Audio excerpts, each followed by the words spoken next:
नमस्कार दोस्तों, स्वागत है आप सबका आपके अपने चैनल कॉन्सेप्चुअल क्लासेस में। आज की ये वीडियो बहुत इंपॉर्टेंट होने वाली है उन सभी विद्यार्थियों के लिए जो केवीएस के इंटरव्यू की तैयारी करना चाहते हैं। साथ ही उन विद्यार्थियों के लिए भी ये इंपॉर्टेंट है जो इस कंफ्यूजन में है कि वह केवीएस के इंटरव्यू की तैयारी करें या ना करें। देखिए, सबसे पहले हम लोग केवीएस के कट ऑफ की बात कर लेते हैं। जहां तक आप सबको ये जानकारी हो चुकी होगी कि केवीएस के आंसर की आ चुकी है और आंसर की के बाद लगभग सभी को मोटा मोटा अंदाजा हो चुका है कि उनके कितने मार्क्स बन रहे हैं। तो वो विद्यार्थी जिनके 125 प्लस मार्क्स हैं जनरल कैटेगरी में, वह बिल्कुल ही निश्चिंत रहें, उनको इंटरव्यू देने को मिलेगा। अब कैटेगरी वाइज अगर आप बात करते हैं तो ऐसे ही 5-5 मार्क्स आप कम करते चले जाइए। ओबीसी, ठीक है, 120, 115 से 120 के समथिंग उनकी कट ऑफ जाने वाली है और फिर SC ST की इससे नीचे रहेगी। हम बात करते हैं अब जो सबसे इंपॉर्टेंट टॉपिक है, कुछ 3-4 टॉपिक हैं कि केवीएस के इंटरव्यू में क्या पूछा जाता है, कैसे हमें तैयारी करनी चाहिए, स्टेप बाय स्टेप हम सभी चीजों पर डिस्कस करेंगे। देखिए, अगर हम बात करें सबसे पहले केवीएस के इंटरव्यू की, तो आपको अपने माइंड में पहले तो ये बिठा लेना है कि आप एक भारी कंपटीशन को पीछे करके आए हैं। मतलब आप लाखों स्टूडेंट्स को क्रॉस करके चुने गए विद्यार्थी हैं, तो आपके अंदर वह कॉन्फिडेंस होना चाहिए। जब इंटरव्यूअर आपका इंटरव्यू ले रहा हो तो आपको वह कॉन्फिडेंस उनके सामने दिखना चाहिए। ठीक है, पहली चीज, क्योंकि कॉन्फिडेंस अगर आपका होगा तो आप इंटरव्यू में बहुत अच्छा प्रदर्शन करके आएंगे। फिर बात ये उठती है कि हम अपने ड्रेसिंग सेंस को कैसे रखें। तो ड्रेसिंग सेंस की आप जब बात करते हो तो आप सभी जानते हैं कि जितने भी ऑफिस वर्क होते हैं उन सभी में हम फॉर्मल ड्रेस का यूज करते हैं। तो इंटरव्यू में जब भी हम जाएंगे तो हमारा ये मुख्य फोकस होगा कि हम वहां फॉर्मल यूनिफॉर्म में जाएं। फॉर्मल यूनिफॉर्म का मतलब क्या है? मेंस के लिए आपको पता है कि चमड़े यानी लेदर के शूज होने चाहिए, ठीक है, और फॉर्मल पैंट होना चाहिए और शर्ट होनी चाहिए। मैचिंग आप कुछ भी बैठा सकते हैं, लेकिन आपको ये ध्यान रखना है कि उन फॉर्मल में भी चड़कते भड़कते मतलब कि ब्राइट कलर नहीं होने चाहिए। आपको फॉर्मल ही लुकिंग रखनी है, तो उस तरीके से आप अपने कलर को, पैटर्न को चूज कीजिए। देखिए कि चेक शर्ट की जगह अगर आप प्लेन शर्ट का इस्तेमाल कर सके तो बहुत बेहतर होगा आपके लिए, और उसके हिसाब से आप अपने पैंट का भी चुनाव कर सकते हैं कि किस कलर का उस पर मैचिंग रखेगी। वहीं अगर लड़कियों की ड्रेसिंग सेंस की बात कही जाए तो वहां पे भी आपको भी, अगर आप साड़ी प्रेफर करते हैं तो बहुत ही लाभदायक होगी आपके लिए ये। बाकी अगर आप चाहें तो आप सलवार सूट भी पहन सकते हैं, लेकिन आपको ये याद रखना है कि सलवार सूट में जो फिटिंग का सिस्टम है, तो आपको ये नहीं देखना कि आप चिपकते हुए या बिल्कुल ही स्किनी टाइप के सलवार सूट पहनकर वहां पर जाएं। आपको थोड़ा देखना होगा कि वो फॉर्मल लुकिंग में दिखने चाहिए।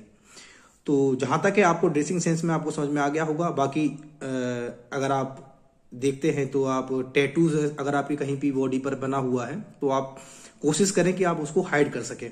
फुल स्लीव्स की शर्ट जाएंगी, ठीक है, फुल स्लीव्स पहन के जाना है, आप हाफ स्लीव्स पहन के नहीं जाएंगे वहां पर। साथ ही जो लड़कियां मेकअप की पूछ रही हैं तो आपको लाइट मेकअप करना है, बिल्कुल ही लाइट मेकअप, जो भद्दा ना लगे और ना लगे। साथ ही साथ अगर आप ज्वेलरीज पहन के जाना भी चाहते हैं तो आप ये ध्यान रखें कि वो ज्वेलरीज और ना हो, भद्दी ना लगे, और हल्का फुल्का ही आप ज्वेलरीज का इस्तेमाल करें। तो ड्रेसिंग सेंस की हम लोगों ने बात कर ली कि आपको ड्रेसिंग सेंस कैसे रखनी है। फॉर्मल वियर में जाना है, फॉर्मल ही कपड़े पहन के जाना है, और कॉन्फिडेंस को बूस्ट अप रखना है, क्योंकि कॉन्फिडेंस आपका वहां पे बहुत ही अहम रोल निभाएगा।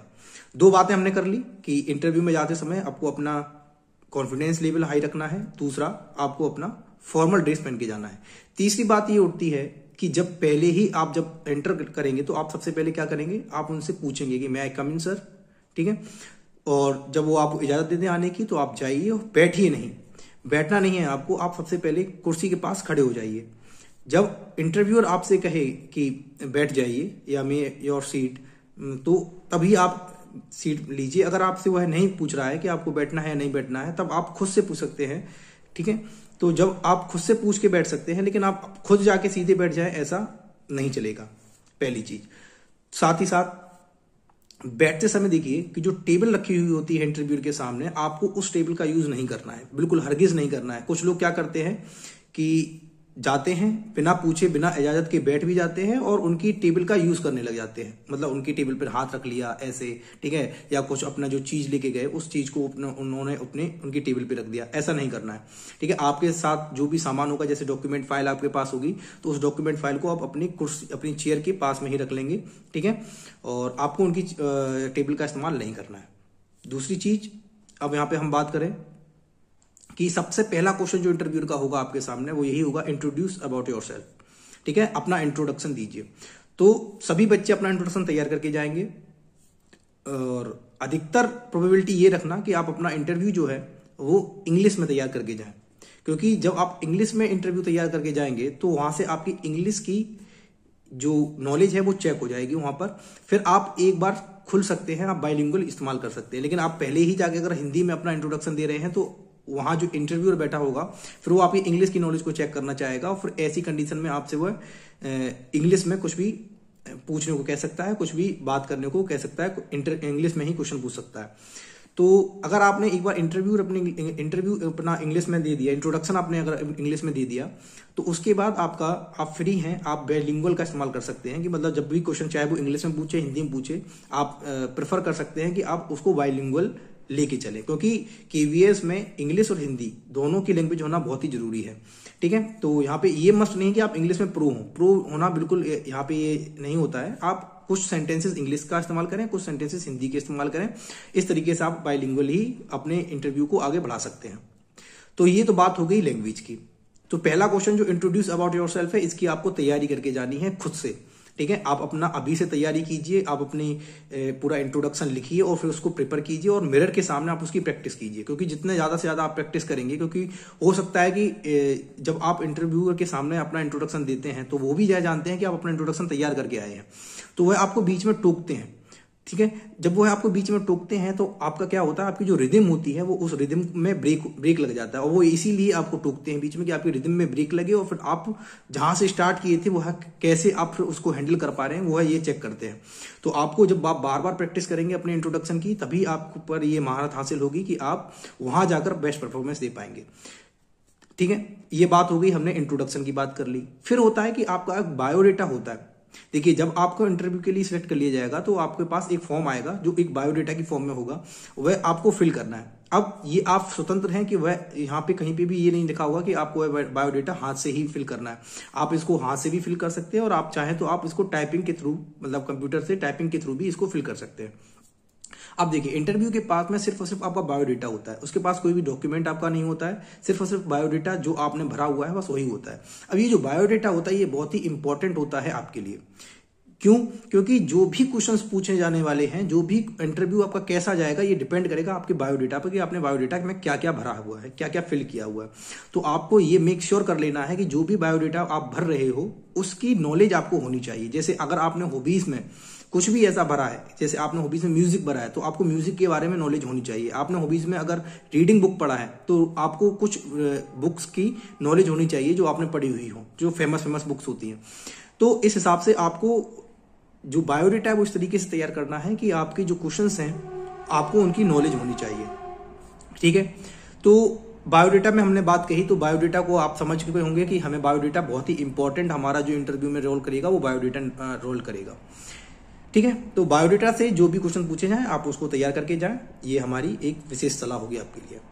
अब हमने बात कर ली कि आपको कैसे कॉन्फिडेंस लेवल अपना हाई रखना है। इसकी प्रैक्टिस आपको आज से ही चालू रखनी है, क्योंकि आपको माइंड में ये मेकअप करके चलना है कि आप सिलेक्ट हुए हैं, लाखों लड़कों को पछाड़ के आप यहाँ तक पहुंचे हैं, तो आपके अंदर कुछ ऐसी चीजें हैं। लेकिन ये मेक श्योर कर लेना कि कॉन्फिडेंस और ओवर कॉन्फिडेंस के बीच में बहुत ही कम अंतर होता है। आपको वहां ओवर कॉन्फिडेंट नहीं होना है। ओवर कॉन्फिडेंट अगर आप हो गए ना तो आप अपना इंटरव्यू खराब करके आएंगे, क्योंकि जब ओवर कॉन्फिडेंट बच्चा हो जाता है तो उसके मन में ये आता है कि वह इंटरव्यूअर से ज्यादा जानता है। नहीं, इंटरव्यूअर से आप भले ही ज्यादा जानते हो, लेकिन आपको वहां पे बिल्कुल शो नहीं करना है कि आप इंटरव्यूअर से ज्यादा जानते हैं, ठीक है। आपको उनको रिस्पेक्ट देनी है, ठीक है, म्यूचुअल अंडरस्टैंडिंग रखनी है। अब हम बात कर लेते हैं, हमने इंट्रोडक्शन की बात कर ली, बायोडेटा की बात कर ली, ड्रेसिंग, क्या ड्रेस पहन के जाना है, इसको भी हमने चर्चा कर लिया। अब हम बात करते हैं कि वह और क्या क्या क्वेश्चन आपसे पूछ सकते हैं। देखिए, कुछ मोस्ट कॉमन क्वेश्चंस होते हैं जो आपसे पूछे ही जाने वाले हैं। हर एक इंटरव्यूअर से आपसे ये क्वेश्चन पूछेगा। देखिए, पहला क्वेश्चन ये होगा कि आप टीचर क्यों बनना चाहते हैं, why do you want to be a teacher. तो इसका क्वेश्चंस आपको आंसर पता होना चाहिए। अब ये रटे फिटे आंसर आपको नहीं याद रखने हैं कि नहीं मेरा टीचिंग पैशन है, पहला ही लाइन अगर आप ये बोल देंगे टीचिंग इज माई पैशन, तो बहुत ही खराब इंपैक्ट जाएगा, क्योंकि लगभग सभी 100 में से 50 बच्चे या 78 बच्चे यही बोलने वाले हैं कि टीचिंग मेरा पैशन है। अगर आपको ये चीज बोलनी भी है तो आप बिल्कुल घुमा के बोलिए, ठीक है। आप कोई एक स्टोरी बनाइए, आप अपनी रियल लाइफ से उसको कनेक्ट करके बताइए, ठीक है, कि कब आपको ऐसा एहसास हुआ कि हमें टीचिंग में ही जाना चाहिए और क्या ऐसी इनबिल्ड आपके अंदर क्वालिटीज हैं कि जिससे आपको ये एहसास हुआ कि हमें टीचिंग ही मेरा पैशन है, ठीक है। बाकी बात कुछ क्वेश्चन ऐसे होते हैं कि आपको केवीएस ही क्यों चुनना है, ठीक है, तो केवीएस क्यों चुनना है ये भी आप बता सकते हैं, ठीक। ये आपको तैयार करके जाने हैं, ये क्वेश्चन आपको फेस करने ही करने होंगे, ठीक है। बाकी सब्जेक्ट नॉलेज को भी वह चेक करेंगे। सब्जेक्ट नॉलेज को चेक करते कि हर एक इंटरव्यूअर चार इंटरव्यूअर का एक पैनल होगा, जिसमें एक लेडीज होगी 3 जेंट्स होंगे। हर एक जो इंटरव्यूअर होगा वो अपना किसी ना किसी सब्जेक्ट का एक्सपर्ट बैठा होगा, तो वो आपसे उस सब्जेक्ट के बारे में नॉलेज लेना चाहेंगे। तो पहली चीज तो ये है कि आपसे सीडीपी के बारे में थोड़ा बहुत पूछ सकते हैं। हालांकि आप उनको ये अंदाजा है कि आप एक रिटन एग्जाम पास करके आए हैं, तो आपको काफी अच्छी खासी नॉलेज है। तो जो क्वेश्चंस आपसे पूछे जाएंगे वो बेसिक क्वेश्चंस होंगे, लेकिन अगर आप वह क्वेश्चंस भी नहीं बता पा रहे हैं तो फिर आपके लिए बहुत ही समस्या क्रिएट हो जाएगी। साथ ही साथ आपको थोड़ा, अगर आपने बीएससी किया हुआ है, यानी अगर आपका जो एकेडमिक जो रहा है, अगर एकेडमिक में साइंस रही है तो आपको साइंस की बेसिक नॉलेज होनी चाहिए। साथ ही साथ अगर बात करें साइंस की नॉलेज हो, मैथ की नॉलेज हो, आपसे जनरल अवेयरनेस के क्वेश्चंस भी पूछे जा सकते हैं, ठीक है। ये इंटरव्यू पर डिपेंड है कि वह आपके इंटरव्यू को कहाँ किस तरफ ले जा रहा है।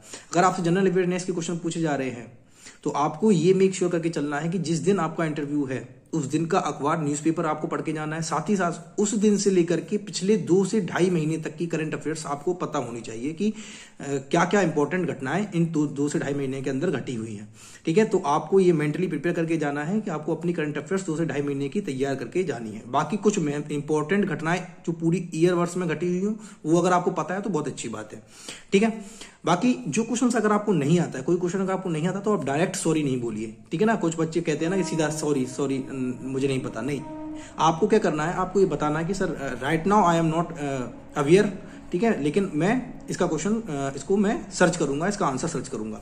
तो ये एक अच्छा तरीका है, आप इंटरव्यूअर को कन्विंस कर सकते हैं कि भाई मुझे अभी नहीं पता है लेकिन मैं उत्सुक हूं ये जानने के लिए, इसका आंसर जानने के लिए, क्योंकि एक टीचर के अंदर उत्सुकता होनी बहुत जरूरी है, ठीक है। अब हम बात कर लेते हैं कि हमने कुछ क्वेश्चंस जो जनरल क्वेश्चन आपसे पूछे जाएंगे, सब्जेक्ट नॉलेज आपको होनी चाहिए, जनरल अवेयरनेस के क्वेश्चंस भी आपसे बिल्कुल पूछे जा सकते हैं। ऐसा अब ये जरूरी नहीं है कि हर बच्चे के साथ ऐसा हो सकता है किसी इंटरव्यू पैनल में जनरल अवेयरनेस के क्वेश्चन नहीं पूछे जा रहे हैं, कोई इंटरव्यू पैनल आपसे जनरल अवेयरनेस के क्वेश्चन पूछ रहा है।